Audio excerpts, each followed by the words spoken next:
दोस्तों आज हम स्टार्ट करेंगे 10th का chapter 5 chemistry periodic classification of elements. तो देखिए एलिमेंट हम किसको कहेंगे? Substance containing atom of only one type, जिसके अंदर भी सिर्फ एक टाइप का एटम रहेगा उसको हमने क्या कहा था? एलिमेंट कहा था। तो देखिए डे बाय डे ज्यादा एलिमेंट की डिस्कवरी हो रही थी तो उनको स्टडी करना इतना ईजी नहीं था, इसीलिए हमें किसकी जरूरत थी? क्लासिफिकेशन की, कि हम क्या कर सके? एलिमेंट को क्लासिफाई करके उनके ग्रुप हम बना सके। और ये हम क्यों करते हैं?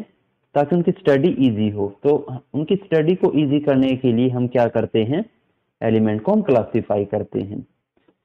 तो अगर प्रेजेंट की हम बात करें तो 118 एलिमेंट नोन है, ठीक है, और इन एलिमेंट को क्लासिफाई करना जरूरी था। तो सबसे पहले जो क्लासिफिकेशन स्टार्ट किया था वो किसने किया था? डोबरनेर ने स्टार्ट किया था 1817 में, ठीक है। और 1817 में डोबरनेर ने अपना जो क्लासिफिकेशन दिया था वो किसके बेस पर दिया था? ट्रायड के बेस पर। यहाँ पर जो वर्ड है ट्रायड, ट्रायड वर्ड का मीनिंग क्या है? Group of three. तीन तीन एलिमेंट के इसका मतलब उसने ग्रुप बनाए थे। आप याद रखिए इसका जो ट्रेंड था, इसका जो ये लॉ था, किसके ऊपर बेस्ड था? आपका एटॉमिक मास के ऊपर बेस्ड था। और इसने क्या कहा था कि अगर आप एलिमेंट को प्लेस करते हैं, मान लिया आपके पास तीन एलिमेंट हैं ए, बी और सी, और अगर आप इनको प्लेस करते हैं अकॉर्डिंग टू इंक्रीजिंग मास, तो ये लॉज ये कहता है कि जो बी का मास रहेगा वो एवरेज रहेगा ए और सी के मास के एवरेज के इक्वल रहेगा। इसका मतलब कि जैसे हम एलिमेंट को प्लेस करेंगे इन इंक्रीजिंग एटॉमिक मास, आपने प्लेस किसके अंदर करना है? इंक्रीजिंग एटॉमिक मास में आपने प्लेस करना है।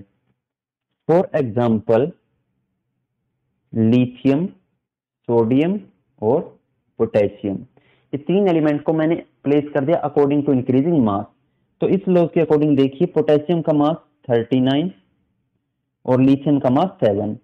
तो जैसे ही मैं इनको प्लस करके इनका मीन लेता हूं 39 plus 7 divide by 2, 46 divide by 2 is equal to 23। तो 23 किसका मास है? सोडियम का मास। तो यही ये लॉज कहता है कि जो मिडल एलिमेंट का मास है वो किसके इक्वल है? रफली इक्वल है साइड टू एटम के मीन के, रफली वो इक्वल रहेगा। जरूरी नहीं एग्जैक्ट इक्वल आए, वो रफली किसके इक्वल रहेगा? मिडल एलिमेंट के मास के इक्वल रहेगा। फॉर एग्जांपल ये भी जैसे देख सकते हैं आप, कैल्शियम, स्ट्रोंटियम और बेरियम, तो यहाँ पर 136.3 प्लस 40.1, दोनों को अगर आप प्लस करके 2 से डिवाइड करते हैं तो अप्रोक्सीमेट आपका किसके नजदीक आएगा? 87 के नजदीक आएगा। तो यही था Dobereiner law of triads. Limitation क्या रही इसकी? देखिए इसने जो एलिमेंट को प्लेस किया था सारे एलिमेंट उस ट्रायड के अंदर फिट नहीं बैठते थे, तो सिर्फ इसने तीन ही ट्रायड बनाए थे जो कि वैलिड थे आपके। फर्स्ट इसने बनाया था लिथियम, सोडियम और पोटेशियम का। दूसरा अभी हमने पढ़ा था कैल्शियम वाला जो एग्जांपल था। इसके अलावा इसने एक क्लोरीन, ब्रोमीन और आयोडीन का भी ट्रायड बनाया था, जो कि जिसके अंदर ये बिल्कुल सही आपका मिडल एलिमेंट का मास रफली इक्वल था। लेकिन ये सफिशिएंट नहीं था सारे एलिमेंट को प्लेस करने के लिए, तो सारे एलिमेंट ट्रायड की फॉर्म में नहीं थे। तो इसीलिए क्या थी? इसकी लिमिटेशंस थी। तो इस लिमिटेशंस को दूर करने के लिए इसके बाद नेक्स्ट जो साइंटिस्ट आए वो कौन थे? न्यूलैंड, और उसको क्या कहा जाता है? Newlands law of octaves. अब यहां पर वर्ड देखिए ऑक्टेव्स, तो ऑक्टेव्स का मतलब क्या है? Group of 8। जैसे वहां पर ग्रुप ऑफ 3 था तो यहां पर ग्रुप ऑफ 8 है। यानी कि इसने कितने कितने एलिमेंट के ग्रुप लिए हैं? 8-8 एलिमेंट के इसने ग्रुप लिए। एक बात आप याद रखिए, इसकी भी जो टेबल है या फिर इसकी भी जो भी क्लासिफिकेशन है वो भी किसके ऊपर बेस्ड है? एटॉमिक मास के ऊपर ही बेस्ड है। तो इसने ये कहा कि अगर आप एलिमेंट को प्लेस करते हैं इंक्रीजिंग एटॉमिक मास में, तो जो फर्स्ट एलिमेंट की प्रॉपर्टी है वो किसके सिमिलर रहेंगी? 8th एलिमेंट की प्रॉपर्टी के इक्वल रहेंगी। यानी कि 8 फर्स्ट एलिमेंट की प्रॉपर्टी 8वें एलिमेंट से जाके मैच होंगी। जैसे किसी म्यूजिक की नोट है, अगर म्यूजिक की नोट की हम बात करें तो जैसे सा, रे, फर्स्ट सा दोबारा 8वें नंबर पर सा से आके मिलता है, रे दोबारा 8वें नंबर पर आके रे से मिलता है, तो वैसे फर्स्ट एलिमेंट की प्रॉपर्टी 8वें एलिमेंट से जाके मैच होंगी। इसी को क्या कहा जाता है? न्यूलैंड लॉ ऑफ ऑक्टेव्स कहा जाता है। अगर हम लिमिटेशन की इसकी बात करें तो इसने प्लेस कर दिया था एलिमेंट को, लेकिन जैसे इसने प्लेस किया तो ये जो लॉज लगता था ये अप टू कैल्शियम, सिर्फ कैल्शियम तक ये लॉज लगता था। यानी कि जो प्रॉपर्टी सेम थी वो सिर्फ कैल्शियम तक ही थी। कैल्शियम के बाद प्रॉपर्टी मैच नहीं हुई, कैल्शियम के बाद फर्स्ट एलिमेंट की प्रॉपर्टी 8वें एलिमेंट से मैच नहीं थी। इसके अलावा जो न्यू एलिमेंट थे, न्यू एलिमेंट के लिए इसने अपनी टेबल के अंदर कोई जगह नहीं रखी थी, ताकि बाद में अगर कोई एलिमेंट डिस्कवर हो तो उसको प्लेस कर सके। तो फर्स्ट लिमिटेशन सिर्फ कैल्शियम तक अप्लीकेबल है, और दूसरा नए एलिमेंट के लिए कोई प्लेस नहीं था। इसके अलावा नेक्स्ट देखिए, कुछ केसेस में ऑक्टेव जो लॉज ऑफ ऑक्टेव था वो फॉलो नहीं था। वर्कड वेल विद द, इसका मतलब कैल्शियम तक ही एप्लीकेबल था, तो अगर हम कैल्शियम तक एलिमेंट देखें तो उनको लाइटर एलिमेंट कहा जाता है, और उससे आगे जो एलिमेंट है वो डी ब्लॉक के एलिमेंट है जिनको हैवी एलिमेंट कहा जाता है। तो इसका मतलब ये सिर्फ कौन से एलिमेंट के लिए है, ये सिर्फ लाइटर एलिमेंट के लिए एप्लीकेबल है। उसके बाद नेक्स्ट जो साइंटिस्ट आए, मेंडलीव। मेंडलीव को फादर भी कहा जाता है पीरियोडिक टेबल का, फादर ऑफ पीरियोडिक टेबल, क्योंकि पीरियोडिक टेबल के ऊपर सबसे अच्छा काम मेंडलीव ने किया था। सिर्फ अगर हम मॉडर्न पीरियोडिक टेबल को छोड़ दें तो उसके अलावा जो मेंडलीव जो भी टेबल हमारे पास है उन सभी के अंदर सबसे अच्छा काम किसने किया था, मेंडलीव ने काम किया था। मेंडलीव की जो टेबल थी वो भी किसके ऊपर बेस्ड थी, एटॉमिक मास के ऊपर ही बेस्ड थी, वो भी किसकी थी, एटॉमिक मास के ऊपर ही बेस्ड थी। और इसके लिए मेंडलीव ने अपना खुद का लॉज दिया था जिसको क्या कहा जाता है, मेंडलीव पीरियोडिक लॉ कहा जाता है। तो मेंडलीव पीरियोडिक लॉ के अकॉर्डिंग जो एलिमेंट की प्रॉपर्टी है वो किसका पीरियोडिक फंक्शन है, वो एटॉमिक मास का पीरियोडिक फंक्शन है। पीरियोडिक फंक्शन वर्ड का मतलब यहाँ पर वो किसके ऊपर डिपेंड करेंगी, कि जो प्रॉपर्टी है वो किसके ऊपर डिपेंड रहेंगी, वो एटॉमिक मास के ऊपर डिपेंड रहेंगी। इसको क्या कहा जाता है, मेंडलीव पीरियोडिक लॉ कहा जाता है। और मेंडलीव पीरियोडिक लॉ कब दिया था इसने, 1869 में दिया था। तो इस लॉज के बाद 3 साल के बाद इसने क्या किया, एलिमेंट को प्लेस किया इसी लॉज के ऊपर बेस्ड, और 1872 में इसकी क्या हुई थी, टेबल पब्लिश हुई थी। इसके अलावा देखिए इसने दूसरा क्राइटेरिया क्या यूज किया, इसके अलावा इसने जो भी एलिमेंट थे उनके ऑक्साइड और हाइड्राइड बनाए। उस टाइम पर जो भी एलिमेंट नॉन थे, 63 एलिमेंट नॉन थे उस टाइम पर, तो उसने क्या किया, सभी एलिमेंट के ऑक्साइड बनाए और हाइड्राइड। ऑक्साइड कब बनेंगे, जब हम किसी एलिमेंट की रिएक्शंस करवाएंगे ऑक्सीजन के साथ, और हाइड्राइड जब हम रिएक्शंस करवाते हैं हाइड्रोजन के साथ। तो उसने देखा कि जो भी हाइड्राइड और ऑक्साइड का सेम फॉर्मूला था उसने उसको क्या कर दिया, एक साथ प्लेस कर दिया, और जिन ऑक्साइड या हाइड्रोइड का डिफरेंट फॉर्मूला था उनको क्या कर दिया, उसने डिफरेंट जगह पर प्लेस कर दिया। तो इस तरीके से उसने क्या किया, अपनी पीरियोडिक टेबल को उसने प्रिपेयर किया।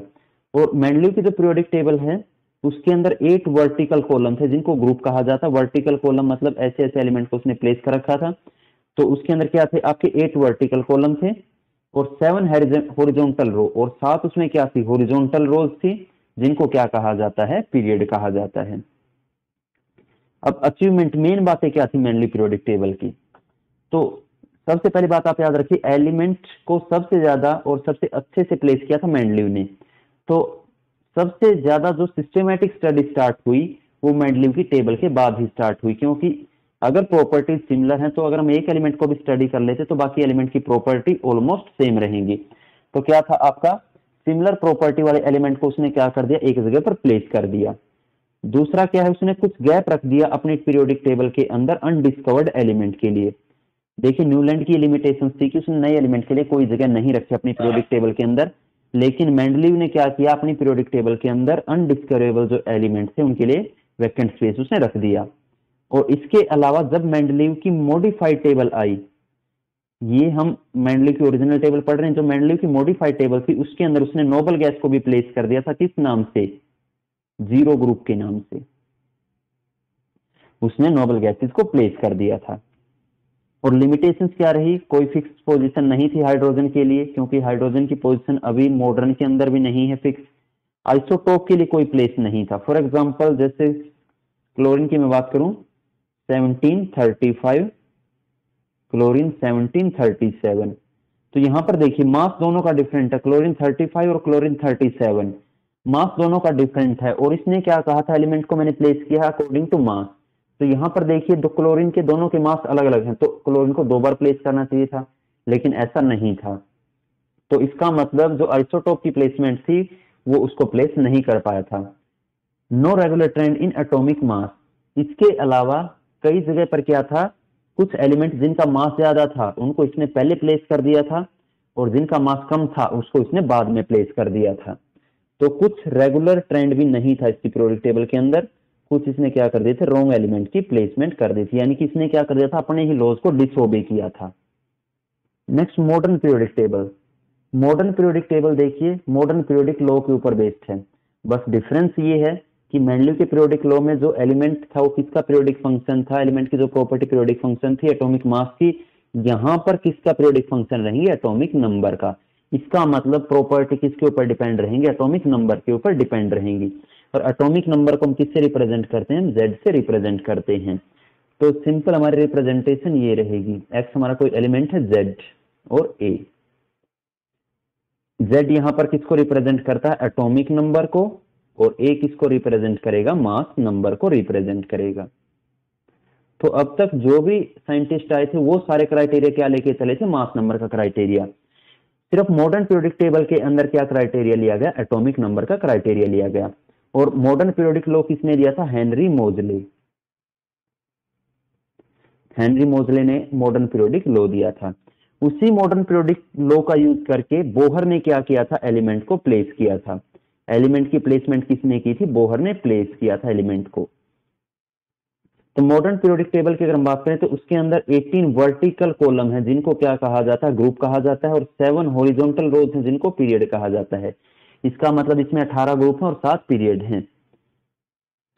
अगर हम किसी एक ग्रुप के अंदर बात करें, फॉर एग्जांपल जैसे मैं फर्स्ट ग्रुप की बात करता हूँ, लिथियम, सोडियम, पोटेशियम, तो एक ग्रुप के अंदर अगर हम बात करें तो वैलेंस इलेक्ट्रॉन क्या है, सेम। लिथियम के पास भी एक वैलेंस इलेक्ट्रॉन, सोडियम के पास भी एक, पोटेशियम के पास भी एक।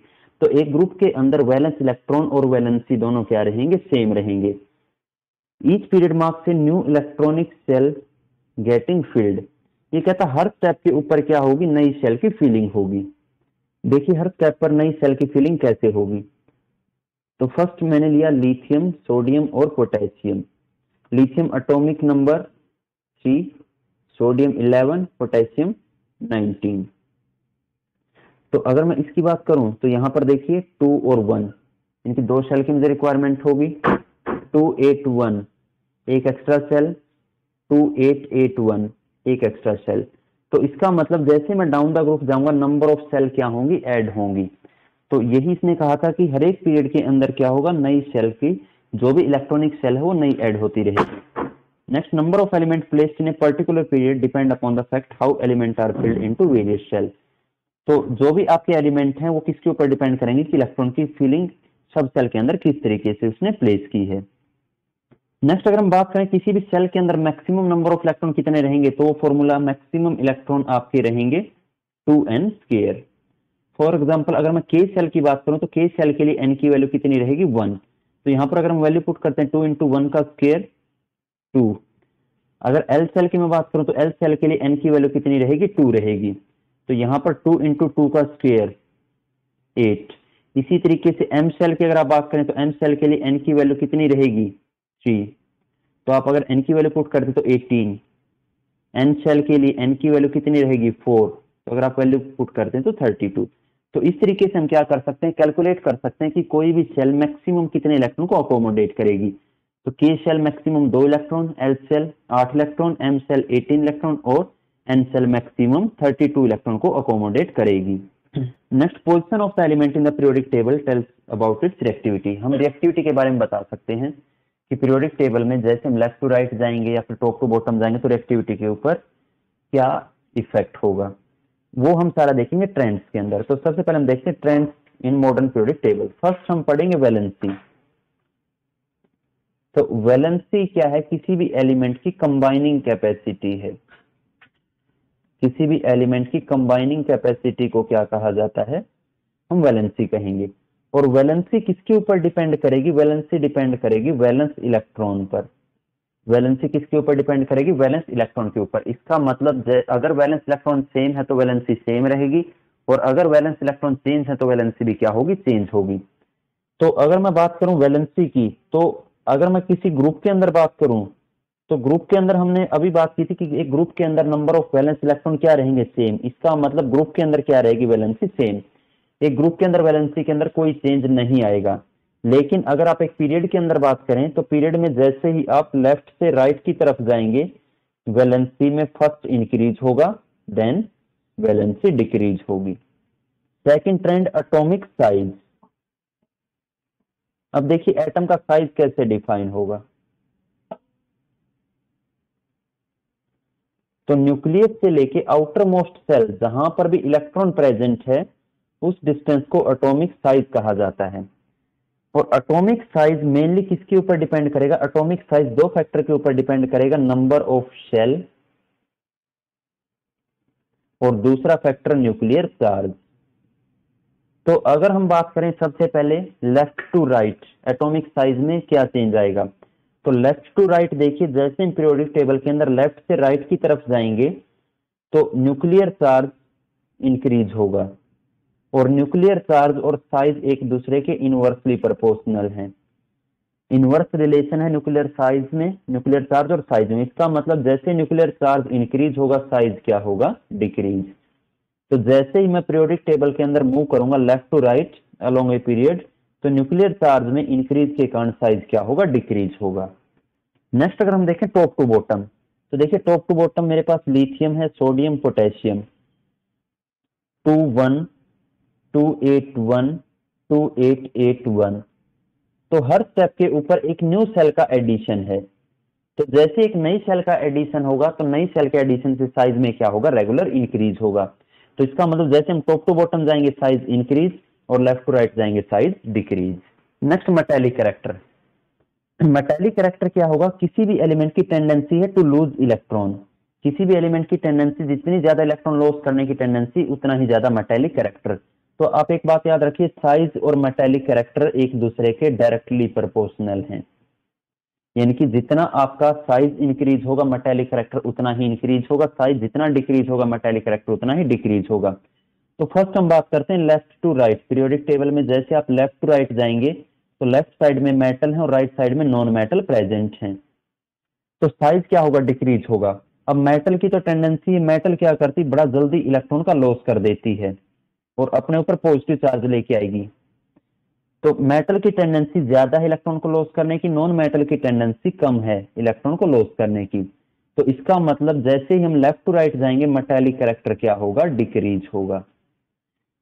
टॉप टू बॉटम अगर हम देखें तो टॉप टू बॉटम जैसे हम गए थे लिथियम, सोडियम, पोटेशियम, तो साइज इंक्रीज होगा। तो जैसे ही साइज इंक्रीज होगा तो अट्रैक्शन कम होगी और अगर अट्रैक्शन कम होगी तो इलेक्ट्रॉन बड़ी इजीली बाहर जाएगा, इलेक्ट्रॉन का रिमूवल इजी होगा और जितना इलेक्ट्रॉन का रिमूवल इजी होगा उतना ही मेटालिक कैरेक्टर इंक्रीज होगा। तो जैसे आप टॉप टू बॉटम जाएंगे मेटालिक कैरेक्टर क्या होगा? आपका इंक्रीज होगा। और याद रखिए सबसे जो आपकी इलेक्ट्रोपॉजिटिव मैटर या फिर जिसके अंदर मैक्सिमम इलेक्ट्रोपॉजिटिव कैरेक्टर है, जिसके अंदर मैक्सिमम मेटालिक कैरेक्टर है, वो मेटल आपकी कौन सी है? सीजियम। नेक्स्ट हम देखेंगे नेचर ऑफ ऑक्साइड। ऑक्साइड का नेचर क्या रहेगा? तो देखिए अभी हमने बात की थी कि पीरियोडिक टेबल के लेफ्ट हैंड साइड में मेटल प्रेजेंट है और राइट हैंड साइड में नॉन मेटल प्रेजेंट है। अगर मेटल के ऑक्साइड की आप बात करें तो मेटल ऑक्साइड कैसा नेचर रहेगा? बेसिक। और नॉन मेटल के ऑक्साइड का कैसा नेचर रहेगा? एसिडिक। इसका मतलब जैसे आप पीरियोडिक टेबल के अंदर लेफ्ट से राइट की तरफ जाएंगे तो आपका बेसिक कैरेक्टर डिक्रीज होगा या फिर आप ये कह सकते हैं एसिडिक कैरेक्टर क्या होगा? इंक्रीज होगा। तो अगर हम ट्रेंड देखें तो पीरियोडिक टेबल के अंदर यही ट्रेंड है। लेफ्ट हैंड साइड में क्या है आपके? मेटल, बीच में क्या आते हैं? मेटलॉइड और लास्ट में क्या आएंगे? Non metal.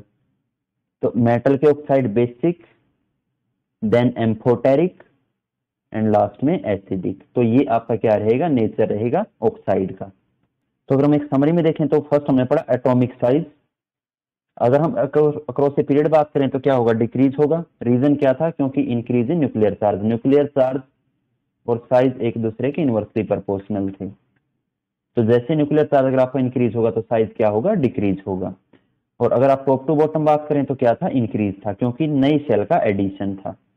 अगर मेटालिक कैरेक्टर की आप बात करें तो मैंने आपको बताया था मेटालिक कैरेक्टर और न्यूक्लियर चार्ज एक दूसरे के डायरेक्टली प्रोपोर्शनल हैं।